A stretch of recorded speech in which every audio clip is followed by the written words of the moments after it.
Welcome to the Object-Oriented UX Podcast, a podcast about tackling complexity head-on, gracefully organizing massive amounts of information, facilitating cross-functional collaboration like a boss, iterating strategically and designing scalable, future-proof, and of course, naturally intuitive object-oriented user experiences.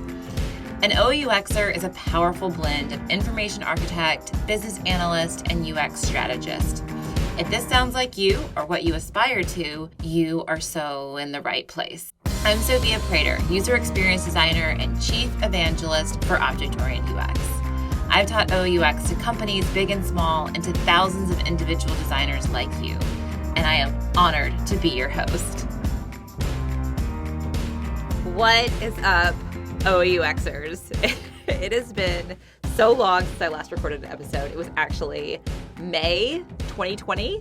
No, not May 2020. May 2022 of last year that I recorded episode 33, which was all about the ORCA Sprint and my idea for the ORCA Sprint. And then as planned, I decided to take the rest of the year off podcasting. And here we are, mid-January.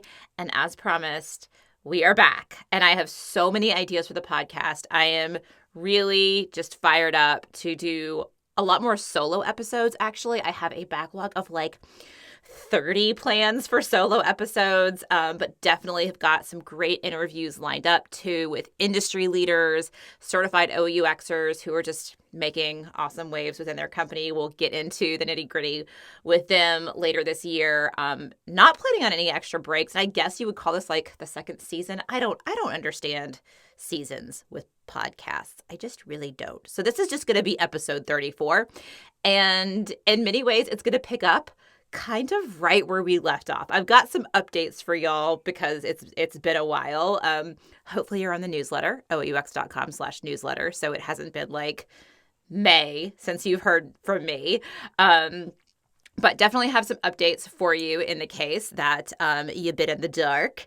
And then we're going to kind of pick up where we left off, because what happened is that last episode, I talked about all my ideas for the ORCA Sprint, which I will do a little bit of a recap. But if you haven't listened to that episode, you might want to go back because it's going to go into the details of what an ORCA Sprint is and the deeper structure of the ORCA Sprint. But basically, I hadn't actually run an ORCA Sprint when I recorded that episode. I just had the really fun idea and I had the outline for it. And I was like, I know this would work. So I walked through the outline in episode 33. And guess what? I manifested that shit. And I have run a few ORCA Sprints now. And there's actually been other people that have run ORCA Sprints. So the ORCA Sprint it's a damn thing now. It's a thing, which is really freaking cool. So I've learned a lot. I've learned about running these ORCA Sprints. So basically, I want to come back, say, hi, I'm back, give you some updates, and then go into just a little bit of a recap on what the ORCA Sprint is. And then we'll go into what I learned and kind of how the ORCA Sprint has changed. So if you are excited about the idea of an ORCA Sprint and running a week-long OUX deep dive that is just transformational, absolutely transformational, then yeah, let's do this thing. Okay, so a couple announcements first. So since we left off, we ran cohort 7. I think we were like wrapping up cohort 6, maybe. I don't know. Time, years, but yes, I think we were wrapping up cohort 6. So cohort 7 happened. A whole lot of other cool stuff happened. We now have the OUX launch guide. We'll talk about that in just a minute. Totally free, 55-page download. Link is in the show notes. I think I'll talk more about it in a moment. But yeah. So the launch guide is awesome. Very proud of that. It was quite an effort to get that out there.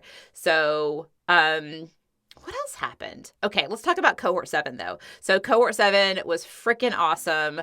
And it was the biggest cohort ever. So in the past, we've probably kept it like the first couple cohorts were about 20 people. In all honesty, because that's how many people we could get to sign up. And then we went up to about 30 people This past cohort 7, we had 40 people, and that is what we're going to cap it at. That was kind of always what I was planning on having. It was around 40 people. It just took us 7 cohorts to get there. So, and here we are. And so what I want to tell you is like that cohort was so amazing. I'm just over the moon with the testimonials. I'm actually going to read you a testimonial in just a moment. But what I want to tell you, listen up, if you are thinking about getting certified, especially if you want to get certified for cohort 8, which is starting on May 1st. We'll start enrollment like end of March, mid-March. But if you want to be a part of that 40-person cohort, I highly recommend you go ahead and enroll in the self-paced masterclass, okay? So like I was saying, those first couple cohorts, we got about 20 people. I wanted to keep it smaller because I was still learning. But to be perfectly honest, like cohort 1, I had to beg people to join it, right? I mean, we charged basically like no money for what you were getting. And I really had to, it was those early adopters, those people that had been doing OEUX for a while, the second cohort and the third cohort, that was all during 2020. So COVID time, so much uncertainty. So I was doing a lot of individual emails, individual sales calls, like really, had to kind of build that up, right? And that was totally expected. It's a new thing. We didn't have that word of mouth yet. Y'all, we got the word of mouth. Cohort 6 filled up really quickly. I think just about 2 weeks. Cohort 7 filled up in a week. And cohort 7 filled up, I think, like 70% from the self-paced masterclass. And then the couple other seats that filled up were all on the wait list. So if you're not on the wait list, get on the wait list. But what I am expecting for cohort 8, just looking at the wait list and knowing how many people that are already enrolled in the self-paced masterclass want to be in cohort 8. I'm not trying to pressure y'all. I'm just saying I don't want y'all to be upset if you don't get a spot, because I'm really am anticipating that cohort 8 will fill up probably 100% from people that are already enrolled in the self-paced masterclass, because those are the people that the doors open for them first, because they've basically already made that down payment. So the self-paced OUMX Masterclass, it is the exact same content. It's the exact same videos. Just when we go through the certification, that's where you get all that hands-on, high-touch, mentors, me, one-on-ones. You get access to the forum. I go over every single one of your assignments, but it's the same video content. It's the same templates. So 2 reasons to go ahead and sign up. One is that you're going to go ahead and get a head start on the content, which, I mean, y'all, this shit is dense. So what I've heard is people love actually going through the entire course all the way over in a self-paced version and then doing it again, watching all that content twice. That is a thing that people are doing. But regardless, cohort 7 filled up within a week, and those spots just really got grabbed up. So I'll say it one more time. I'm sorry if I'm being repetitive. If you really want to get a spot in cohort 8, I highly recommend you go ahead and enroll in the self-paced masterclass. You don't pay any extra to do this. Basically, you're just paying it in 2 payments instead of all in one payment. So you're paying $997 up front to go ahead and get that content, and then you're just paying the difference, which is, as of now, $600 to go ahead and get certified. So when doors open, you'll just pay the difference. Likely the prices are going to go up for cohort 9. Definitely for cohort 10. Not sure about it. Not sure about it yet. We got inflation happening, and we also have just the value has increased so much because we've added so much to it. We've added so much content. We've added so many templates. The value is just insane for what you get. I mean, it really is compared to other programs. You're just getting a transformation for really, under $2,000. So anyways, that's enough of that. You can go to OUX.com/masterclass to go ahead and enroll in the masterclass and learn more about the certification, OUX.com/certification. So before we get into ORCA Sprints, just a quick testimonial that I want to read to you. This is from Khalid Bhatti, and Khalid is a content designer at Shopify, before that at Facebook. And this is what he said about Cohort 7. He said, OUX has been a refreshing oasis amidst a seemingly endless desert of shop-worn design methodologies. Sophia Prater reminds us of our industry's roots in structuring solid, easy-to-navigate digital experiences, and firmly grounds her comprehensive ORCA process in sound information architecture practices. But the beauty of this 15-step framework is how versatile it can be and how much it opens our world to those of our cross-functional partners, and in doing so, welcomes us into theirs. OUX has opened my eyes to unintuitive objects, to be sure, but it's also awakened me to my own intuition about what makes for intentional, well-designed experiences. Only now I have a name for that sixth sense. Thank you, OUX. And thank you so much, Khalid. Khalid is a beautiful writer, and I absolutely love that testimonial. All right, let's get into the ORCA sprints. So first, what is an ORCA sprint? So an ORCA sprint. So ORCA stands for, what does ORCA stand for, y'all? Objects, relationships, calls to action, and attributes. And those are the four main pillars of the ORCA process. Now, the ORCA process is those 15 steps that Khalid was mentioning actually goes through 4 rounds of the O, the R, the C, and the A. So the first round is discovery, then we go through requirements, then we go through prioritization, and then we go through sketching. Now you might be thinking, that's a 4x4 grid? Shouldn't that be 16 steps? Well, that last round, everything comes together into sketching and prototyping and testing. So all 4 of those pillars basically come together into a prototype that you can test, right? So that's only 3 steps. And that last round, a representation. Did I say those 4 rounds? Did I say all 4 of them? Discovery, requirements, prioritization, and representation, okay? And that last round has only got 3 steps because it all comes together. But the prior rounds, you're going to hit the O, the R, the C, and the A. So making it 4 steps. Does that make sense? Visualizations help, but this is a podcast. Sorry. So basically, in ORCA Sprint, I was reading Jake Knapp's book, Sprint. And I was like, this is so freaking cool. These design sprints, it's got so much structure, but it's game-like, and it just feels like very analog. And I really loved what he was doing in that book. Y'all should definitely read that book. But then I was thinking, holy moly, we have all that structure. We've got all that structure in these 15 steps.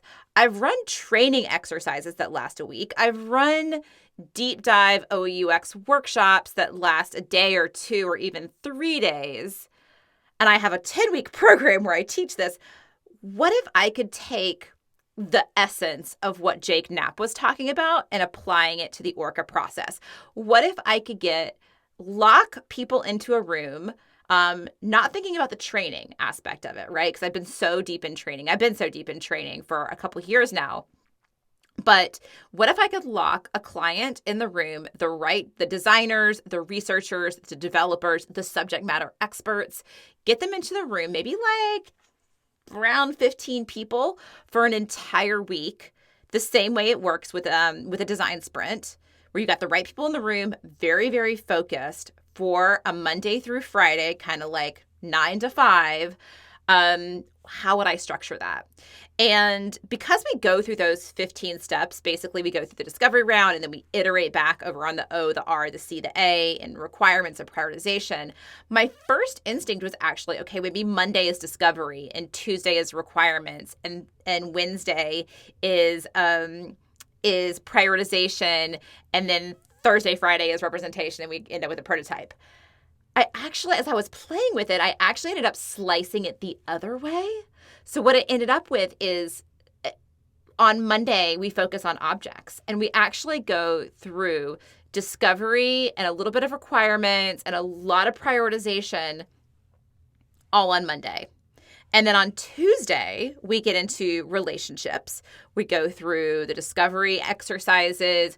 We actually skip over requirements because a lot of requirements is these very, very detailed deep dives. So if you only have a week, we do like this like requirements light and then go into prioritization. And then we have on Wednesday, we've got our calls to action where we get into the CTA matrix. Thursday, we do all of our object mapping when we get into our attributes. And Friday, originally I was thinking Friday was going to be sketching. That has changed. Actually. So this is what I walked you through in that episode 33, just really going deep onto what the structure of the sprint is. And I think that you could listen to this episode and maybe go back to that. But the structure has changed a little bit. And if you go to, I got a URL for you. What is that URL? I want to make sure I get it right. OUX.com/hi. That's HI. ORCA-sprints. OUX.com/hi/ORCA-sprints. Or you can just go to the resources tab on OUX.com, go down to collections, find the sprint collection. There's some more resources there, including that outline in Notion. So you can actually get the outline, which probably needs a few updates, but you can get that. That is there, and you can copy it. You can duplicate it.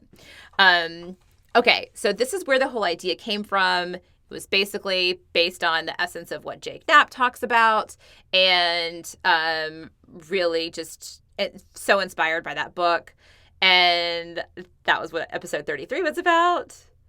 There's the outline. And then what happened? I basically, at the end of that episode, I was like, hey, does anybody want to actually do this? And I already had an existing training client, Autodesk. They make CAD software, computer-assisted design software. You may be familiar with them if you are in the engineering space or have been in the engineering space. So Autodesk has been an amazing training client. They have had people get certified. They've had people do the self-paced masterclass in company cohorts. So that is awesome. So Autodesk basically decided to be the guinea pig. They knew that they were the first ones to do this ORCA Sprint, but they had the trust. We had the trust, so that was great. And they brought me in last July to do an ORCA Sprint. And so just a little bit more about Autodesk, and I won't be getting into Autodesk, folks. If you're listening, I won't be getting into any specifics of the solutions we came up with. Don't worry about that. I'm going to keep this very, very general. I'm going to give examples, but they're going to be like super high level. But basically what Autodesk does is they're engineering and manufacturing. They're a leader in this space. It is so complex. Like, I thought that healthcare was complex. I thought that finance was complex. I've worked in these very complex industries. No.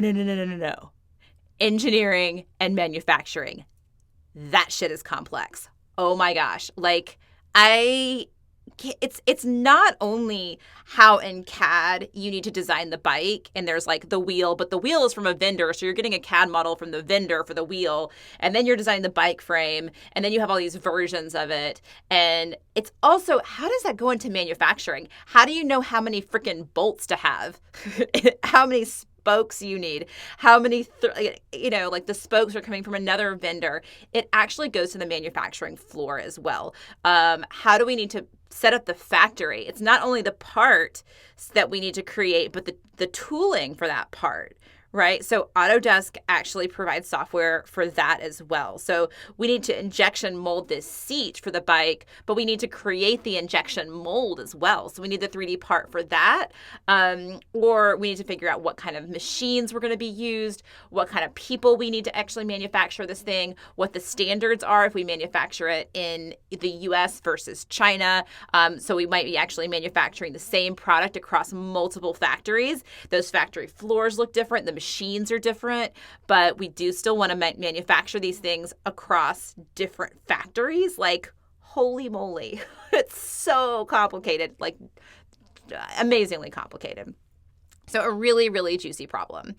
Okay, so that's just a little bit about Autodesk. Again, I won't be getting into any specifics that give anything away because we came up with so much good innovation, because we have done 2 sprints together and we've got a third coming up scheduled. So a little bit of the context of the team. So, and I'm going to be talking kind of about both these sprints and what I learned about them. I'm going to be talking about them together. So we'll kind of be bouncing back and forth and kind of what the first sprint was like versus the second sprint. But just a little bit about the people in the room. So we had a week, Monday through Friday, for these sprints. And we had about 12 people for each sprint full time. Okay. So they were fully dedicated. I did give them breaks, and they were in an actual physical room. So there was some grumbling about being in person. People were kind of like, oh, like, are you sure we can't do this virtually? People didn't want to travel. There was traveling from all over the freaking world. But the consensus afterward was there's no way we could have gotten this much done virtually. So I don't think anybody in the room was mad about us being in person. And many people actually mentioned like, oh my gosh, this would have been so difficult virtually. So highly recommend if you do an ORCA Sprint to do it in person. It is worth the money to get in person. It's like you're already going to be spending this time. Go ahead and make the most of it. And there is that embodied cognition of actually having the sticky notes, moving them around, seeing people's body language. I mean, this stuff, especially if you're tackling something really complicated, go ahead and be in person. Okay, so the roles of the people. So we had a really good design team. So we had a UX researcher, we had product managers, we had UX architects, information architects. So we had a core team, and most of those people had gone all the way through the self-paced masterclass. So they were already very well versed. So I was facilitating, but I basically had a lot of other facilitators in the room who really understood OEUX and the ORCA process. Our subject matter experts, of course, did not take the masterclass, right? They were coming in not blind though. So they had either read the OEUX launch guide, that again, link in the show notes, or I'll just read the link. It's oeux.com/resources/launch guide. Give me your email. I'm going to ask you for your email. You can unsubscribe if you want, but I will send you that free launch guide. It is 55 pages of wonderfulness. So a lot of the subject matter experts had read the launch guide or skimmed the launch guide, watched a few videos. So they were like primed a little bit, but we couldn't ask too much of their time because there was very, very little training. We did the first sprint, we did a little bit, like I gave like 30-minute intros every day.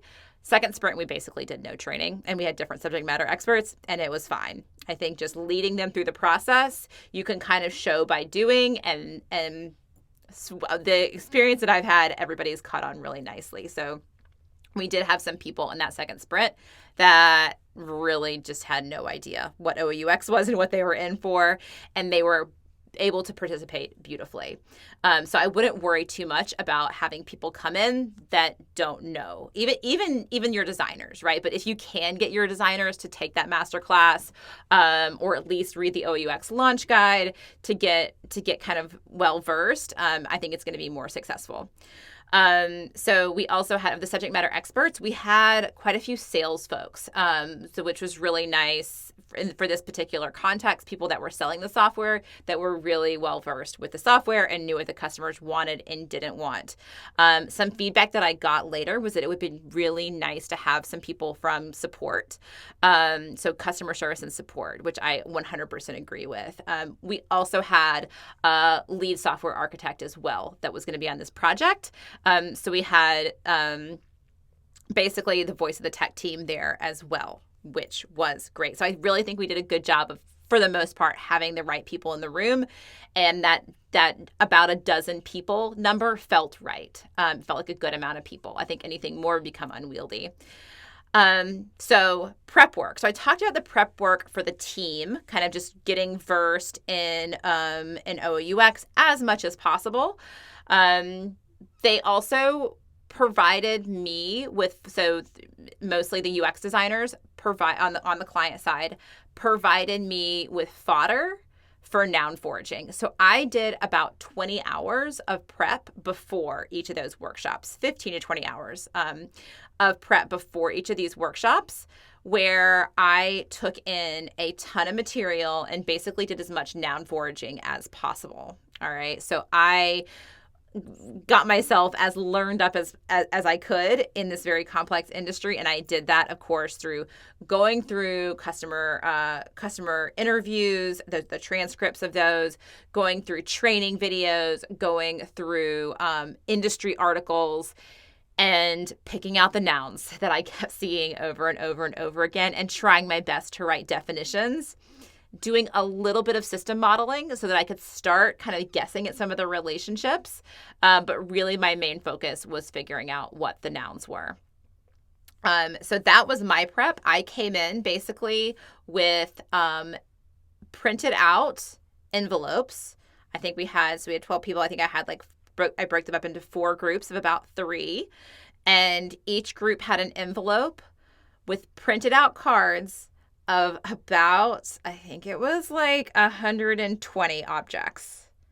So as I said, this was complicated. You might not have near that many. I hope you don't have that many. But that was, I had a kind of a guess on which ones would bubble up to the top.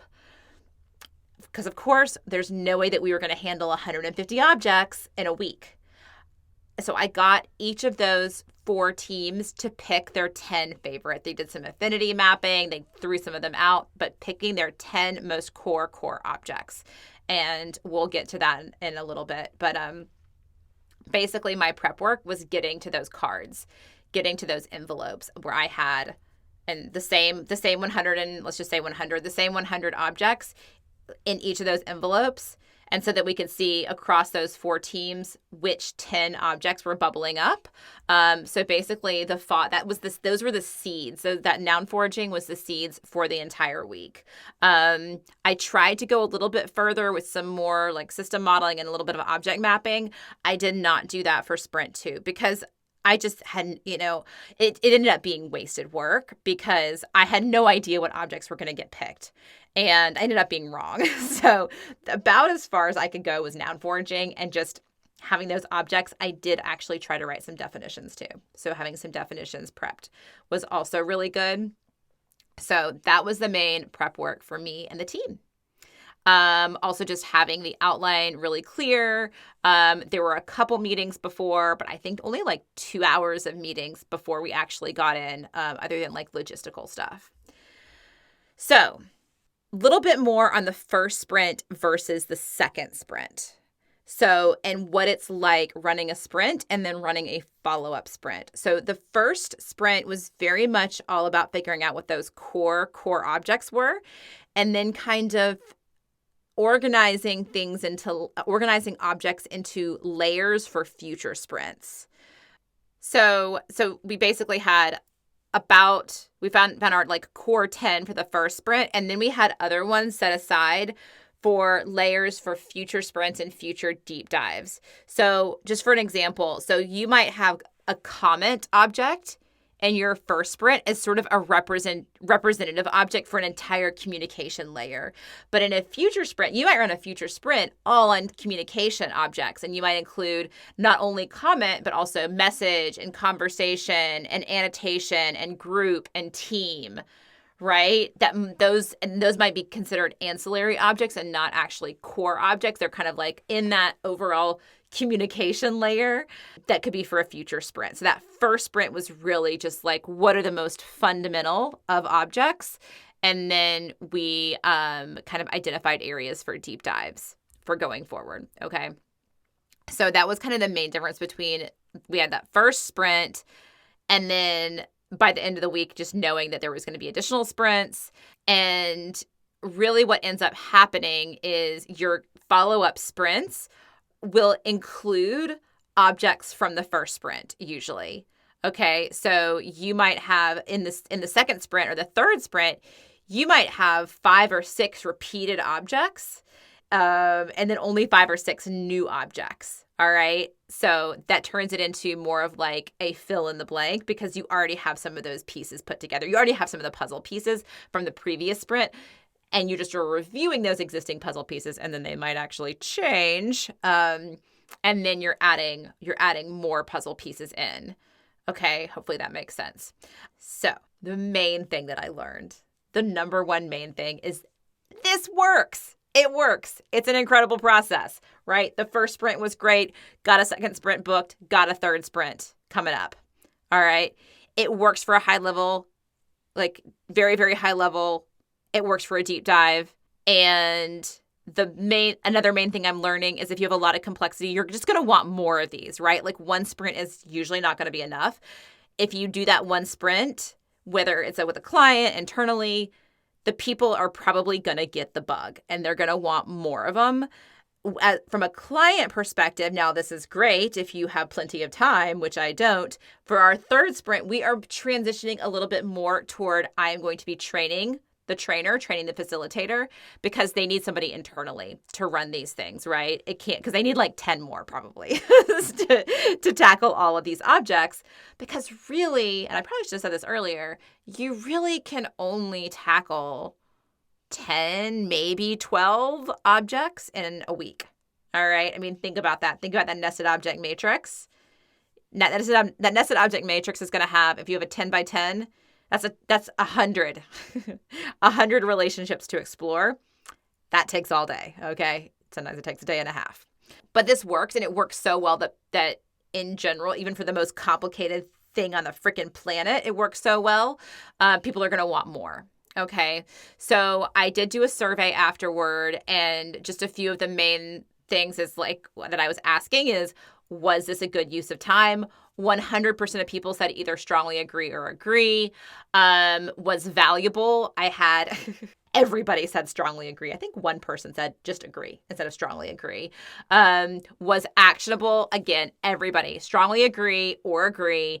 Now, one that was a little bit, I didn't have anybody disagree, but I had a few not sures was will influence our product strategy, that the sprint would influence our product strategy, which I think that what that is pointing to is there's still going to be some selling this up the chain, because this work is for really big structural change.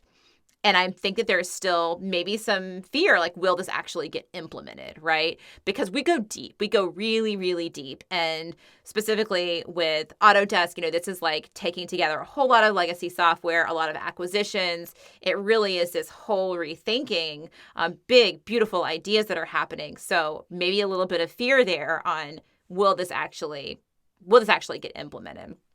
But most people still either strongly agreed or agreed. Just had a few people being like, oh, not sure. And then the other one that I had a few people, again, the vast majority people saying strongly agree or agree, but I had a few people say not sure, was this ORCA Sprint was well organized. So yes, I'm still learning, okay? They were our guinea pigs, right? And that's why we're here to talk about like what went right and what went wrong.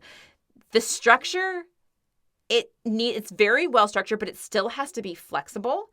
And sometimes the pivots are not going to resonate with everybody. This is, in a way, this is a feature and a bug. Like maybe it does need some additional structure. And I'll talk about this, especially around the C of the ORCA process. I think we could do a lot better there.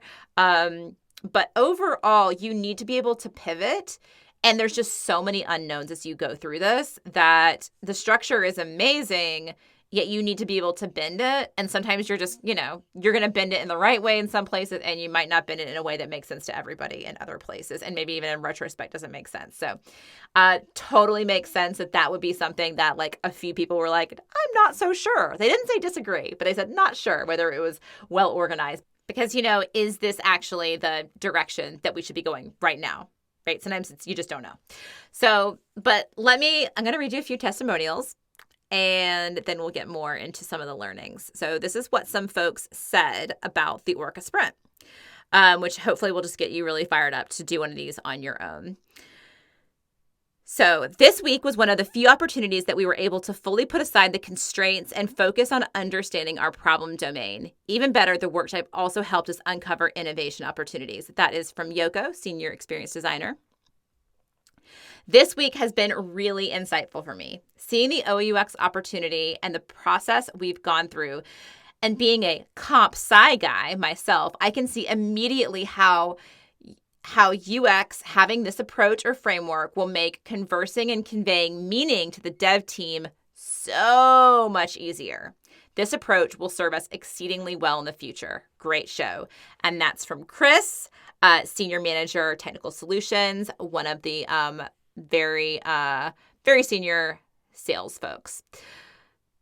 The workshop was intense, but absolutely worth it. It gave us a common language to understand the complex space we are working in. That's Elise, Principal UX Researcher. Having the ability for experts from different business and technical domains to come together and find a common language was extremely valuable to myself and noticeably to others. That's Pavlo, software architect. One more. Getting a team with cross-functional representation to spend multiple days discussing foundational elements of the domain we operate in without dwelling on features or UI or go-to-market equals amazing. I walked away with a better understanding of our problem space than I've had in a long time. And that's from Will, Senior Experience Design Architect. And I love that last one because it's just being able to get a team to have that shared understanding. You'll see a theme there. Shared understanding, common language, being able to get cross-functional teams together, breaking down silos. Like, that is what this is all about. And if you can get to that shared language and even just a good picture of the problem you're trying to solve, oh my gosh, so worth it. Okay, so let's go over each of those days and I will talk to you a little bit about what I learned, what worked, and what didn't work so much. So, like I said before, let's start with the objects on Monday. We've done some prep work coming into it, mostly just getting those seeds of nouns. But we're trying to get to, by the end of the day on Monday, about 10 to 12 objects to tackle for the entire week. We want good definitions for them, and we want good labels for them. We want good words for them. So if you are doing this as the second sprint, you might have repeat objects, okay? So you might have like 4 or 5 from the first sprint, and then a couple new ones that you're going deeper into a particular area of the problem domain. So like I said before, for the first sprint, it was really just finding those core objects. We had about 150 potential objects. So it took us a couple hours. We broke up into those teams, doing affinity mapping, them figuring out them in those cross-functional teams, agreeing on their top 10 objects and writing definitions for those. Okay. So that is basically like if you can do that by the end of the day, that seems like a long time for just one exercise, but really just by the end of the day, getting to well-defined objects that you're going to be using for the rest of the week, like that's a win. So it feels a little bit slow, but it did actually take that long. Again, preparation is key, but really don't prepare past noun foraging. Come in with those prepped cards. Some definitions is great. Also, if you can add, if you're probably printing them digitally, coming up with an icon or a picture for each object, stretch goal. That's amazing as well, if you can do that. You might need placeholder terms. Agree on them and move on. We spent a lot of time going back and forth between some terms, and probably we could have just put a pin in it and said, you know what, we're just going to call it a part for right now. I think it was like part, component, design, something like that.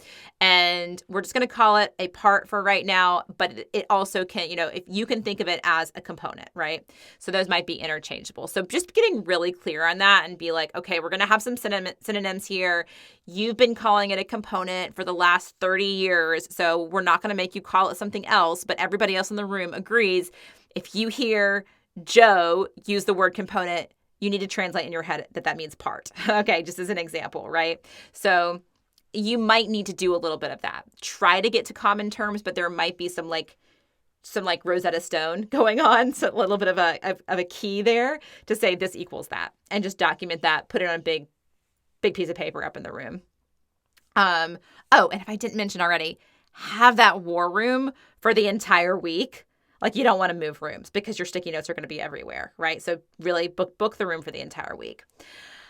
Let's see what else about objects. Getting to those definitions is really tough. So coming in with the starter definitions, that just so that they can, giving people something to rip up is actually really helpful. But getting to those edits, normalizing 12 different definitions for a thing, that's actually tough. This is something that I'm working on. Let me know if you find a better way to do this. We used a shared document, I think in Microsoft Teams or something like that. So we had the existing ones and then people were adding their own and overriding each other. And it was a little bit messy. I think some people were confused about it. So getting to those shared definitions as far as the process for that, if you give this a try, please let me know what works at Sophia VUX on Twitter. Please. I'm really interested to hear if you can come up with a better way to basically get a bunch of people's definitions and squish them into one good definition. We also had a wonderful content strategist who was also a good writer who was helping kind of bring definitions together along the way. So delegating to people, not everything is your job as a facilitator. So you might need to give people jobs. And if you have a good writer, say like, hey, while we're doing this, can you go through this document and start, normalizing these definitions? But that is something that I think as an OUX community, we can work on a little bit. Another thing from sprint to sprint, you'll definitely have different objects. There's going to be some overlap likely.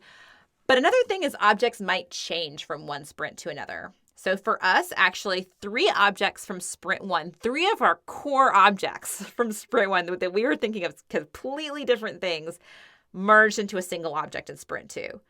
Okay, so that's like kind of a big architecture change. Other objects were actually renamed. This definitely creates a documentation challenge. So like how much you need to have a paper trail between sprints because, different people in the room, different decisions. We are putting all of our documentation in Airtable, which is helpful in just using the comment field, and you do have version control in there. But for sure, this is something that you should expect that some of the objects are going to actually change if you run multiple of these sprints. Okay, let's go into relationships, go into Tuesday.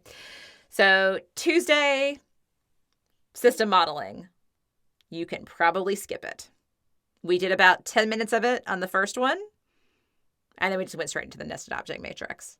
The NOM. Because the NOM is awesome. The NOM just does it all. And when you're pressed for time and you're dealing with a 10 by 10 matrix, you're just going to want to spend as much time as possible on that. So the system modeling, like if you really feel like your audience really needs to understand relationships more, maybe like 10 minutes with like 3 simple objects where they're just practicing drawing out those boxes and arrows, but then go into your nested object matrix. So you're going to want to prep this. You might need to come in a little bit early on Tuesday to prep it. You're going to want to have a huge whiteboard to draw lines on. So hopefully it's going to be big, right? You're probably going to have 10 objects at least. If you're dealing with any kind of complexity, maybe not. Maybe you just have 10, maybe you have 8 objects. That's great. But if you're enterprise folks out there, right, you're probably going to have 10 to 12 objects. So you're going to need that space. So have a huge whiteboard. You're going to want to make your headers, right? So all of your objects across the x-axis and all of the exact same objects down the y-axis to represent your nested objects. So that's the nested object matrix, object by object, relationships in the middle. So we did this as we were going through this. We did it one row at a time. So we did it nested object by nested object. So we were thinking, okay, for this nested object of, let's just say product, how does product fit within part? How does product fit within project? How does product fit within team, right? So we were doing it by rows. I've gone back and forth in my training. Sometimes I do it by column. I forget which way I recommend it in the masterclass. I think I actually recommend it by column. But it felt for the team, and I'd be interested to hear how this works for you. Just pick a way, though. Either go column by column, so basically host object by host object, thinking, okay, for this host object, let's go through all the potential nested objects, or take a nested object and take it row by row to see how it fits with every single host object. Got it? If you're new to OUX, this isn't going to make much sense. Go read the launch guide. All right. But for those OUXers out there, hopefully y'all are tracking with me here. So we did it by row. And yep, that's going to be like, I think, what is 12 by 12? I think we had 12. So it's like 144 connections. But assuming that, after you have defined one connection, the other connection is going to be a little bit easier, the other side of that coin. So if a product has many parts that make it up, then a part has probably one, maybe many products that it's a part of. Okay. So remember, again, be wordy, write out the full relationship, because you're going to get rid of your basically your not your training wheels, but your structure of your nested object matrix is going to get erased. So you definitely want to have everything on those sticky notes, okay, as you're filling in the matrix. So as I'm going through the nested object matrix, this is 100% facilitated. So the nested object matrix basically is all in my handwriting. That you can get a visualization here. Nobody else is going up and moving things around. I take that back. Actually, Elise did help with the nested object matrix because she'd gone through the course. She really knew what she was doing. So she did come up and help write things down just to kind of speed us up a little bit. So she was co-facilitating that. Which was absolutely awesome. But most likely it's going to be people gathered around the wall and you up there and you going through each cell and basically voicing it out. So saying something like, okay, so a product has many parts, right? And then somebody might actually shout out the reverse, and a part can actually be a part of many products. So you might actually go add that over on the other side of the nested object matrix to get both sides of that relationship. So you might skip around in that way a little bit. It's totally okay, but try to be really methodical about it, going through it row by row or column by column. See what works best for you. Row by row seem to work the best. Also set a timer. So for a 10 by 10-ish matrix, we did 20 minutes per row. Okay, we didn't always, and we implemented that like a third of the way through the day. So about 20 minutes per row got us through. And then of course, like there was breaks and sidebar conversations and, but it helped track us for sure. Dot voting, important relationships, and creating that nav flow is key. Absolutely key. We did not do it. I should say I did not do it for the second sprint. We just got like so bogged down in the nested object matrix, and I really should have pulled us back from that, gotten us to the prioritization so that I could take time to go and make that nav flow, because the nav flow, ending day 2 with a nav flow, will blow people's mind. Okay. It is, y'all know, right? Y'all know what a nav flow looks like. My OAUXers, y'all know what a nav flow looks like. It is that sitemap on steroids. It is such a great diagram. You'll learn it in the masterclass. Being able to give everybody a break, give everybody like a 90-minute break near the end of the day after you've been going through the nested object matrix, and you go heads down in Whimsical or FigJam or whatever and create that nav flow. You might need a big printer. You might need to run to Kinko's. That's cool.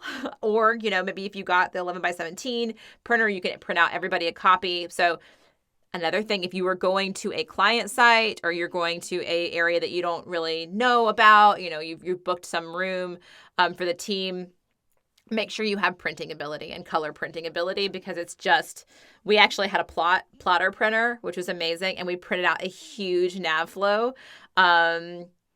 I think that was day 2 from the first sprint, and it just helped everybody visualize all the work that we had done. And it was like the angels sang, basically. It was really, really great.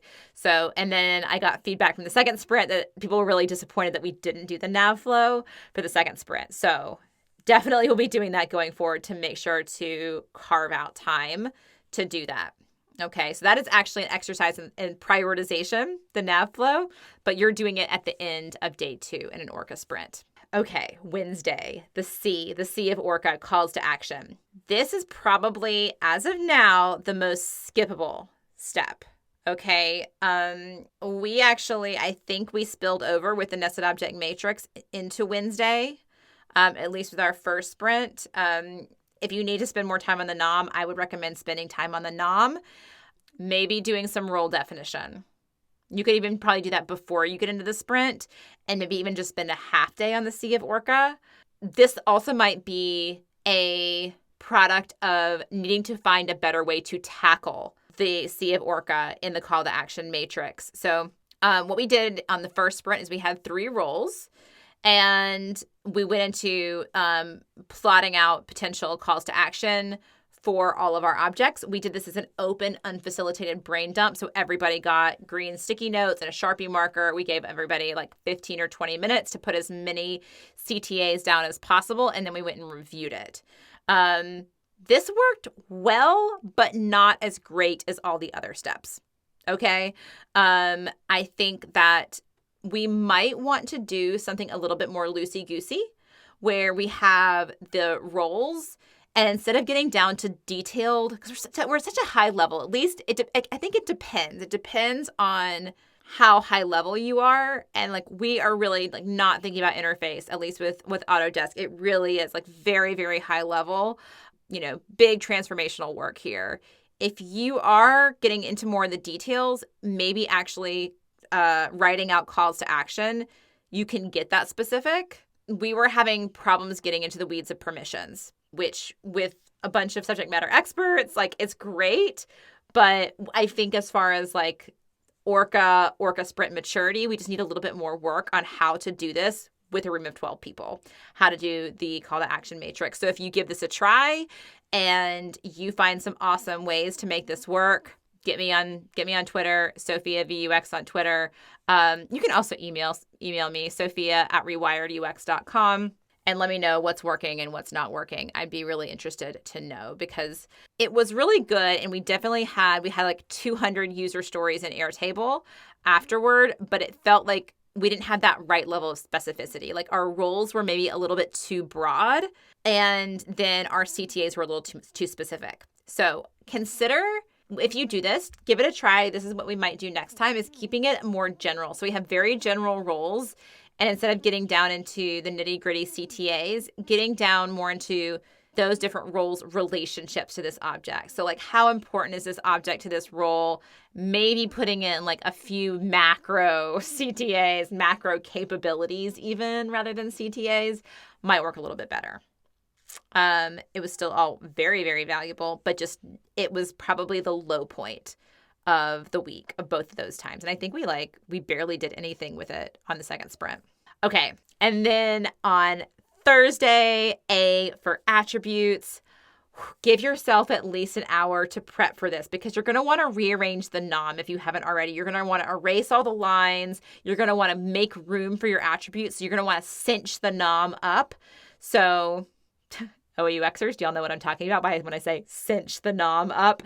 You're basically going to want to move everything up so you don't have any blank spaces, because you're going to end up with blank spaces in your nested object matrix. Not everything is going to have a relationship. So erasing the lines, squeezing everything up so that now you have room to start listing your core content and your metadata for the rest of your attributes. You're going to want to have some time to prep and rearrange that. If you did dot voting, you might actually want to go ahead and rearrange your nested objects in order of your dot voting if you haven't already done that. And then in preparation, if you can gather a few attributes for just a few objects, kind of those knowns, like the really easy low-hanging fruit, to seed the object map, this is great as a demo to have that kind of prepared for people so they can start seeing what's coming in the level of granularity that you're getting into. This was facilitated for about the first half of the day. Now, if time is getting tight, you can divide and conquer. So in Sprint 2, we were running out of time. We had about 3 objects left. So what we did is we took those 3 objects and we put flip charts up in 3 sections of the room with the object name on there. And by this time, people were pretty good about figuring out what an attribute was. I didn't care if people were getting the on the right color sticky note, whether it was core content or metadata. But basically, we had these 3 objects, and we said, okay, just kind of split yourself up. Go to the object that you feel the most confident about. We gave people 15 minutes or so on a timer to just put as many attributes as they could on that flip chart. And then we went around and we discussed and put it on, kind of like integrated it into the main object map that was at the front of the room. And then I rewrote some of them because I was like, that needs to be on a pink sticky note, or that needs to be on a yellow sticky note. And I didn't, just kind of use it as a little bit of a teaching moment. Cool. And then we had all of our attributes. So Friday, we talked about doing sketching. Don't think this, I am curious on how this works out for you. Depending on who is in the room, maybe sketching would be great. We decided not to go that route. So neither of the sprints, the original idea was to end the day on scritching. That's what my cats do. They end the day with scritching. And in ending the week with sketching, just didn't happen. What we did instead, during the first sprint, we really just talked about planning future sprints. We talked about, okay, let's go back and look at our objects again and start conglomerating them into these layers. So we were thinking, okay, we've got a communications layer, we've got, a blah, blah, blah layer. I don't want to give any specifics. We got another layer that we need to run future sprints on. Like, for example, like the factory floor. Okay, so we didn't get into any of those, like different stations in the factory floor. So there's so many objects within organizing how stuff is actually put together in a factory and the software that is used with inside a factory. Like none of those were tackled. And there's probably like 30 objects at least in that area of the business. So we started organizing them into layers to start planning out future sprints. That's what we ended up doing at the end of the first sprint. And all the sticky notes, I flew home with all those sticky notes in my suitcase, which I did not do in the second sprint. But that first sprint, I was like, Delta, please do not lose this bag. I mean, we took a bunch of pictures and then we took down all the sticky notes and stacked them up nice and neat and put them in pieces of paper so they were all nice and separated. And then I spent about 10 hours or so after the sprint inputting it all into Airtable. So digitizing all of those sticky notes, that entire object map, putting it all into Airtable, connecting everything, color coding it, and making it really cute. Did that after the fact. For Sprint 2, what we did on Friday instead was we all worked together to document. And actually, so I wasn't flying back with a bunch of sticky notes, which I think just made everybody really nervous. Yeah.